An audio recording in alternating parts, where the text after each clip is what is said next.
One of the elements that has made Final Fantasy stand out over the years is its dynamic and ever-expanding roster of characters. With each new mainline game introducing an original group of protagonists, the potential for numerous breakout stars has been there since the beginning, and part of the fun has always been the thrill of embarking on a quest and forming the party along the way. These characters would often unify the storytelling, while also showing the depth and diversity of each respective gameplay system. However, in many installments across the franchise, the playable party could in fact accommodate more than just the subjects of the main scenario, by obtaining what were often identified as secret or optional party members. These clandestine characters were strategically placed, encouraging additional exploration into the diverse corners and intricacies of each game, and it meant they could often be obtained by engaging in side quests, encountering special situations, making particular dialogue choices, or simply delving more profoundly into the world itself. But while filling out a party roster could be satisfying, some optional characters were far more useful than others, and it's these secret characters that we'll be focusing on in this video. So strap yourselves in as we delve into 7 optional characters that you'd regret not recruiting, and we're going to kick things off with a now iconic character from Final Fantasy VI. Prior to the release of Final Fantasy VI, the gameplay roster of characters had often been quite small. Final Fantasy IV served as the notable exception here, as it had a much stronger focus on narrative than gameplay systems, but each of the other games only had 4 or 5 permanent party members. As Final Fantasy VI would again have a strong focus on narrative, the decision was taken to have a huge ensemble cast. This would see 14 distinct characters created, but 4 of them were optional. Each would come with their own unique utility, but due to his narrative involvement, Shadow would often overshadow the other 3. Shadow was a vagrant mercenary and assassin, and perhaps due to his solitary nature, recruiting him to the party would take a little legwork. To obtain Shadow in the earliest stages of the game, players would have to actively scope him out at various points of the journey, speak to him, and make certain choices. The downside, however, was that he would often leave the party due to his profession, with there being a 1 in 16 chance of him dropping out after every random encounter, albeit with some exceptions.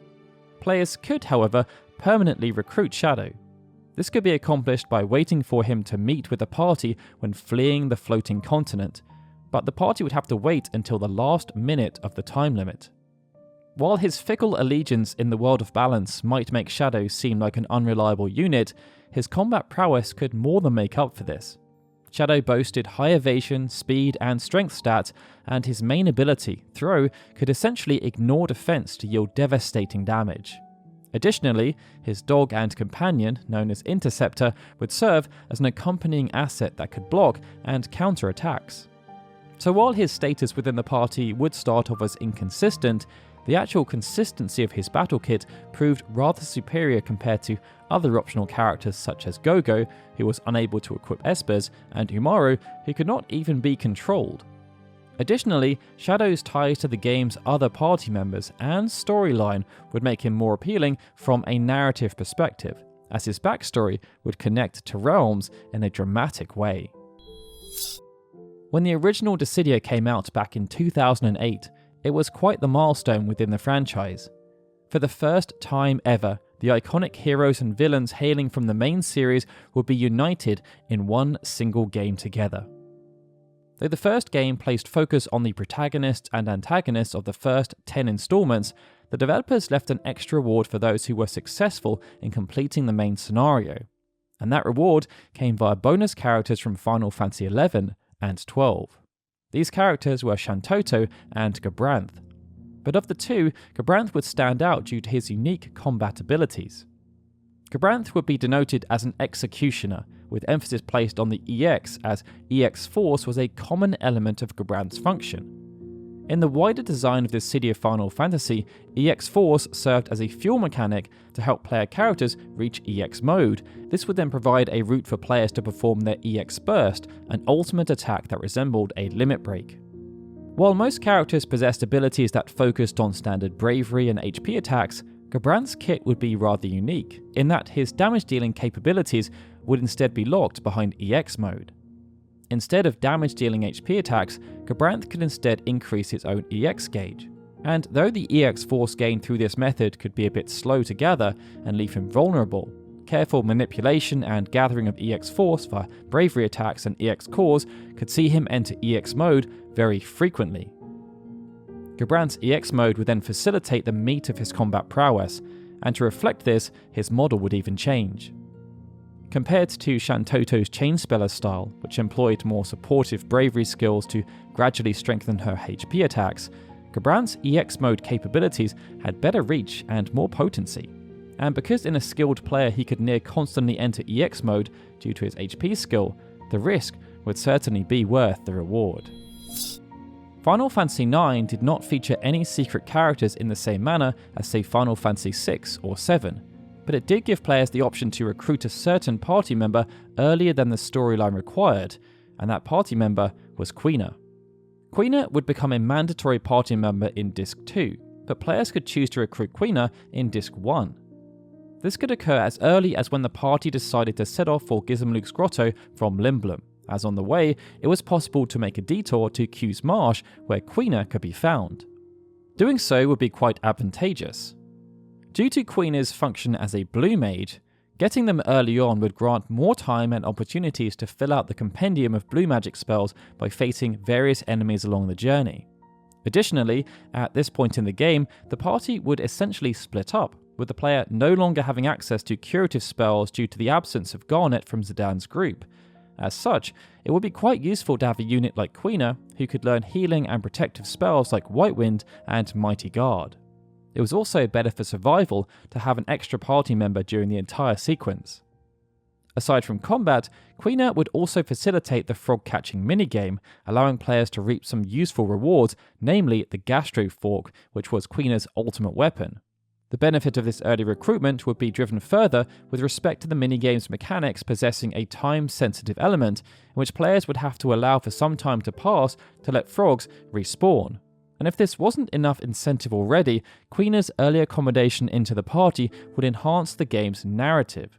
For individuals keen on seeing all active time events, as well as regular cutscenes and story sequences, it could be argued that Quina's presence within the party added some entertaining flair to the ongoing drama.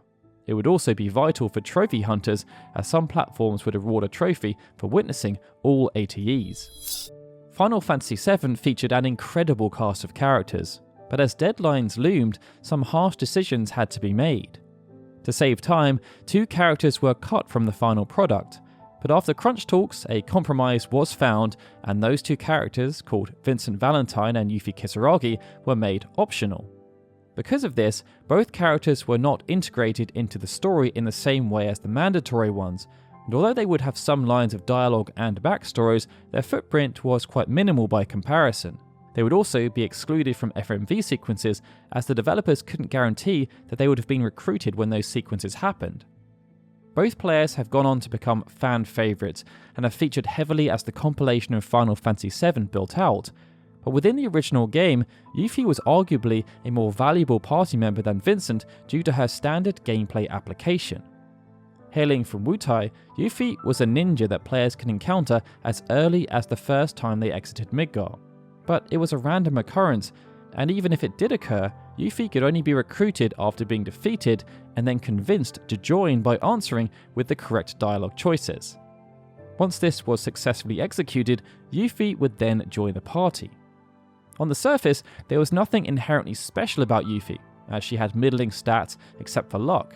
Her strength, however, would come from her weapon, as due to it being long range, Yuffie could attack from the back row and not lose out on any damage dealing capabilities. Many of her limit breaks would also target and attack all enemies. Yuffie also had great utility via her weapons. Rising Sun and Oritsuru were particularly powerful in this regard, but her ultimate weapon, the Conformer, was very potent due to it dealing more damage the higher the enemy level was, and its damage formula would place it above many of the other ultimate weapons. Beyond the gameplay application, by recruiting Yuffie, players would also be able to partake in the Wutai side quest, an entire story segment that could reward them with the Leviathan summon materia, in addition to more gameplay and shenanigans. Final Fantasy IV The After Years expanded much on the original universe. And it would do this by giving a unique glimpse at what the future held for the game's cast of characters after the defeat of Zeromus. As part of this, characters such as Cecil, Rosa and Rydia would be joined by some new faces, and one of them was Golbez, who featured as a main antagonist in the original game. Many of these characters would have their own story episodes, and Golbez would feature as a mandatory party member after being introduced via the episode called Lunarian's Tale. The reason for Golbez's appearance on this list, therefore, is a bit different, as it wasn't so much about ensuring Golbez was acquired, it was more about ensuring Golbez wouldn't be lost. As the After Years built towards its conclusion, the party would have to face off against Dark Knight Cecil, and depending on how the party was configured, this had the potential to be an encounter that Golbez did not return from. There were 3 possible outcomes. 1. If the Dark Knight was faced with neither Cecil or Golbez in the party, the Dark Knight was guaranteed to win. If the Dark Knight was faced with Cecil and Golbez, but not Theodore or Rosa, Golbez would sacrifice his life and be lost forever. If the Golbez was faced by the team of Cecil, Golbez, Theodore and Rosa, Golbez would live, and could then be used for the remainder of the game. These options added a real sense of jeopardy to the experience from both a narrative and a gameplay perspective, as Golbez was a very powerful offensive spellcaster. When joining, Golbez would have relatively high HP and stamina, and his MP, strength and intelligence were comparable to the best in the game. He would also have access to powerful black magic spells such as Quake, Flare and Meteor, and when combined with Cecil and Theodore, could provide incredible utility via band abilities. Advanced Blade, for example, had the potential to break the damage cap. It was these applications, plus the gut-wrenching thought of not having Golbez around for the conclusion of the After Years, that meant you'd regret not saving Golbez when you had the chance. Next, we have the epic swordsman himself, Gilgamesh. Lauded as one of the most iconic, recurring characters in the Final Fantasy franchise, Gilgamesh has often been the source of comic relief, and perhaps his most glorious appearance, outside of Final Fantasy V itself of course, would come via World of Final Fantasy, where Gilgamesh would rightfully assert his status as a force to be reckoned with. Beyond his comedic scenario within the game, what made this appearance extra special was that players had the chance to recruit Gilgamesh to be part of their party via the Imprison system, and if successful, he could then be used as a mirage. Much of Gilgamesh's utility would come from his high strength stats and solid skill set, the latter of which would see him have access to a number of useful abilities like Haste and Mightiest of Swords. But it was also his skill set and stats that made him a solid force for stacking. Because of his lack of specific elemental weaknesses, his versatile set of abilities, his strong support capabilities, and his stat base, he would give a generous boost to combined stacked units, thus heightening his utility even more. And further to this, players could even further reap the benefits of Gilgamesh, as he was also one of the 2 mirages that could carry over to New Game Plus, a feature that will perhaps serve as a nod to the character's traversal of different dimensions. And that then brings us on to our final entry, Cloud Strife. With Final Fantasy Tactics launching half a year after Final Fantasy VII in Japan, the decision was taken to have it feature some bonus characters, and one of them was none other than Cloud Strife. But as was the case with many things related to tactics, the acquisition of Cloud was not straightforward, and it would require lots of patience and effort, as specific steps would need to be undertaken. Around Chapter 4, for example, the player would be required to keep Mustadio in the party once he was recruited, and then return to Galg, where Mustadio's father would make an intriguing discovery. This would then open up a questline related to obtaining a brand new Aura Sight. But that would only be the beginning. Many steps later, Ramza would need to buy a flower from a girl in the trade city of Gydos. A simple step, but after arriving in Gydos, Ramza would find the girl, now revealed to be Aerith, being accosted by a group of thugs, only for Cloud to come to her aid.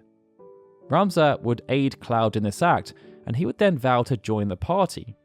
But that wasn't where the questline ended, as Cloud, at this point, only had limited power. To unlock his full potential, the Materia Blade would need to be acquired from Mount Bavenia. Once the questline was complete, Cloud would become a solid addition to the party. Adopting the novel Soldier Job, his special command was Limit, and this would contain numerous abilities lifted from Final Fantasy VII.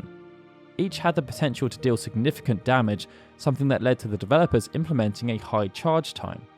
Crafty players, though, could work around this through the use of various support abilities. And the rather fun element around his appearance in Tactics was that the soldier job was able to equip female exclusive ribbons, perhaps as a nod back to Cloud's infamous cross-dressing sequence. Should the rumoured Final Fantasy Tactics remaster ever materialise, it's going to be interesting to see if the acquisition and utility of Cloud remains the same, as the developers could be tempted to make some tweaks. They could also be tempted to make some further additions, as Balthier was added as another optional character in the War of the Lions port. But with those 7 characters discussed, which optional character have you always felt has to be recruited? Let us know in the comments below, and if you enjoyed the video, please hit that like button and subscribe for more content. Alright everyone, with that, this is Darryl signing out.